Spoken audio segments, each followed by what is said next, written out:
Become an Academy of Ideas supporting member, access transcripts and the art we use in the videos by visiting academyofideas.com. You must look at who you are and make an effort to know yourself, which is the most difficult knowledge one can imagine. When you know yourself, you will not puff up yourself like the frog who wanted to be the equal of the ox. From an early age, most of us are taught the value of honesty, and we are swift to cast scorn on the liars who walk among us. Yet, in a striking paradox, many who claim to be honest in their interactions with others fall prey to the most insidious form of dishonesty, that of lying to oneself. In this video, we explore the phenomenon of self-deception and examine how it paves the way for broken relationships and a ruined life. Nothing is so difficult as not deceiving oneself, said the philosopher Ludwig Wittgenstein. Deception is a two-faced phenomenon. On the one hand, there is explicit lying, where we tell a lie to another person but know that we are lying. On the other hand, there is self-deception, where we tell a lie, either to ourselves or to another, but we believe the lie we tell. It is easy to understand why people tell explicit lies, for even if immoral, an explicit lie can help us to evade responsibility, avoid difficult confrontations, or gain the favor of another. But why do we lie to ourselves? We lie to ourselves because it is one of the most effective defense mechanisms against painful thoughts, emotions, and beliefs. Whether mental pain is triggered by a sense of personal inadequacy, feelings of inferiority, self-loathing, guilt, or shame, self-deception helps us escape these feelings. Self-deception also reduces the mental discomfort that accompanies cognitive dissonance, or as Carol Tavris and Elliot Aronson write in Mistakes Were Made, But Not By Me. The engine that drives self-deception, the energy that produces the need to justify our actions and decisions, especially the wrong ones, is the unpleasant feeling called cognitive dissonance. Cognitive dissonance is a state of tension that occurs when a person holds two cognitions, ideas, attitudes, beliefs, or opinions, that are psychologically inconsistent with each other, such as smoking is a dumb thing to do because it could kill me, and I smoke 2 packs a day. Dissonance produces mental discomfort that ranges from minor pangs to deep anguish. People don't rest easy until they find a way to reduce it. Cognitive dissonance is pervasive in the human experience. For example, it arises if we have harmed another but believe ourselves to be good. It will be triggered if we are stuck in a dead-end job, yet believe we are smart and capable, or it may emerge if we think we are a person of value but are in a relationship with an abusive or disloyal partner. To reduce the cognitive dissonance triggered by situations like these, we can take healthy actions that address the root cause of our mental anguish. We can apologize for a wrong done to another, we can cultivate skills that make a new career possible, or we can end a toxic relationship. But taking these constructive steps often requires courage, discipline, and hard work. And so, the easy way out of resolving our dissonance with self-deception can prove tempting. We can tell ourselves that the other person deserved the wrong we did to them, that our dead-end job provides us with security, or that our relationship isn't toxic as we deserve our partner's anger. These self-deceptions allow us to escape the anguish of cognitive dissonance without making any real changes to our life. Everyone takes the easy way out at times, but if self-deception becomes chronic and the primary way we deal with mental pain, we begin down a path that can easily ruin our life. For each lie we tell ourselves to escape awareness of the existence of a problem is a step taken away from the path of self-development.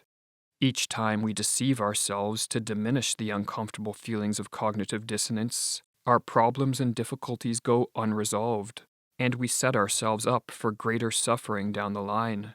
Or as Tavris and Aronson explain, mindless self-deception, like quicksand, can draw us deeper into disaster. It blocks our ability to even see our errors, let alone correct them. It distorts reality, keeping us from getting all the information we need and assessing issues clearly. It prolongs and widens rifts between lovers, friends, and nations. It keeps us from letting go of unhealthy habits.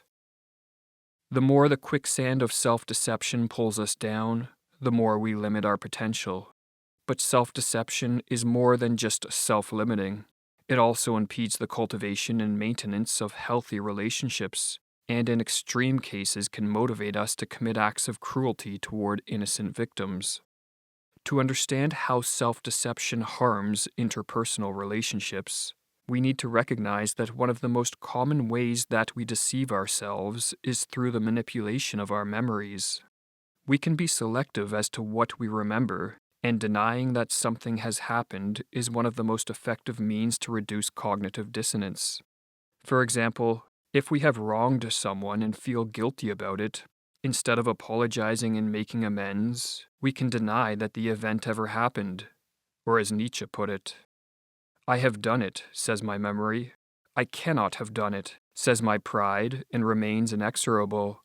Finally, the memory gives way.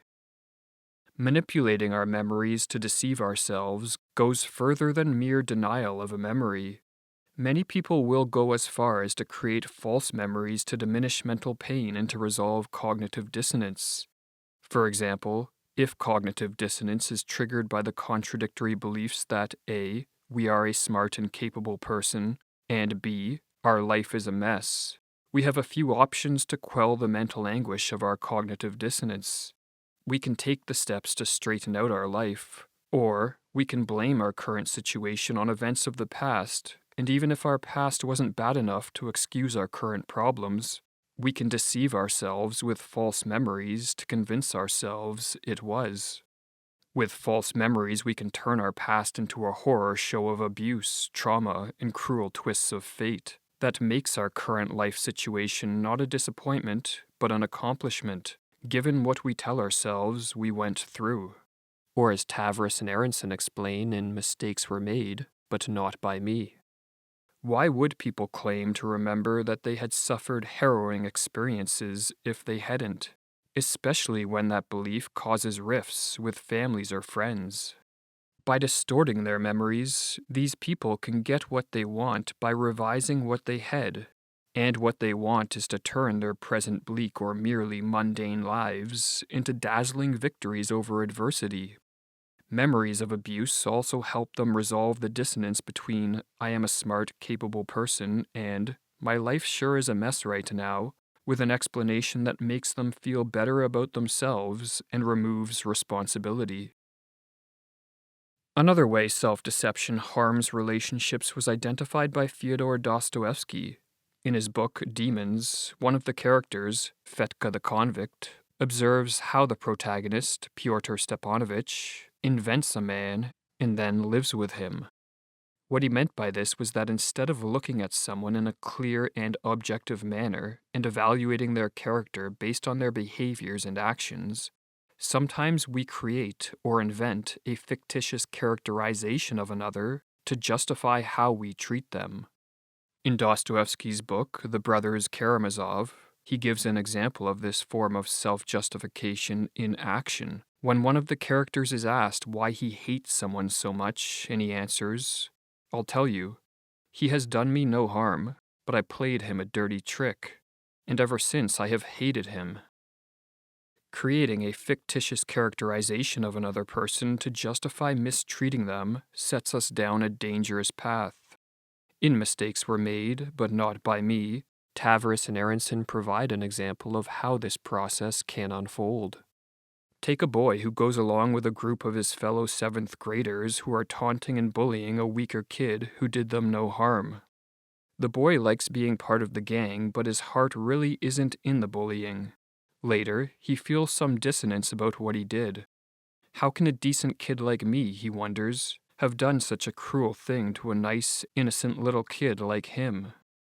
To reduce the dissonance, he will try to convince himself that the victim is neither nice nor innocent. He is such a nerd and a crybaby. Besides, he would have done the same to me if he had the chance. Once the boy starts down the path of blaming the victim, He becomes more likely to beat up on the victim with even greater ferocity the next chance he gets. This dynamic of a nice kid becoming a bully by convincing himself that the victim deserved it is the same dynamic that occurs at a collective level when normal people scapegoat an ethnic, religious, or political minority. The scapegoating process typically begins with minor transgressions being committed against the scapegoated group. Perhaps the group is banned from certain places or stripped of certain rights. An act of justification usually follows these initial transgressions, whereby the scapegoated group is demonized in the minds of the aggressors with words and accusations. For example, the scapegoats may be labeled as degenerate, disease-ridden, or a threat to society, or they will be accused of fictitious crimes. This demonization process paves the way for even worse acts of aggression to follow, and if this process, which the psychologist Irvin Staub called a continuum of destruction, is not halted, the end result can be horrifying, as evidenced in the totalitarian states of the 20th century. One psychological consequence of harm doing is further devaluation of victims. People tend to assume that victims have earned their suffering by their actions or character, explained Irvin Staub. Given that self-deception limits our potential, ruins relationships, and can turn us into a man or woman capable of inflicting serious harm on innocent victims, if we wish to live a fulfilling life and to contribute to the uplifting of others, not to tearing them down, we should limit the degree to which we lie to ourselves. Sometimes, escape from the quicksand of self-deception occurs when we hit rock bottom, and our illusions are shattered against our will. But this is a dangerous means of escape, as the attempt to rebuild a broken life is an arduous task. It is far better to voluntarily break our illusions through a ruthless attempt at self-honesty, for as Carl Jung noted, a visible enemy is always better than an invisible one. In this case, I can see no advantage whatever in behaving like an ostrich. It is certainly no ideal for people to live in a perpetual state of delusion about themselves, foisting everything they dislike onto their neighbors and plaguing them with their prejudices and projections. When we break the habit of self-deception, life unfolds with a newfound ease as we are no longer burdened by the convoluted web of falsehoods we once spun. Freed from the exhausting need to layer deceit upon deceit, we can devote more energy toward accomplishing meaningful goals. When we stop lying to ourselves about how we treat others, we cease sabotaging our relationships, and we avoid the perilous path of scapegoating. Ultimately, abandoning self-deceit is an act of self-emancipation, as greater honesty frees us to heed the age-old wisdom to know thyself. To this day I have deceived others and myself, wrote Anton Chekhov. I have suffered for it, and my suffering was cheap and vulgar. I'm glad that I see my faults clearly, that I am conscious of them. This will help me to reform and become a different man. Become an Academy of Ideas supporting member and access video courses on how to unleash your potential, optimizing habits, overcoming addiction, the psychology of success, how to be a Stoic sage, and a total of 82 videos exclusive to members. Learn more at academyofideas.com/members.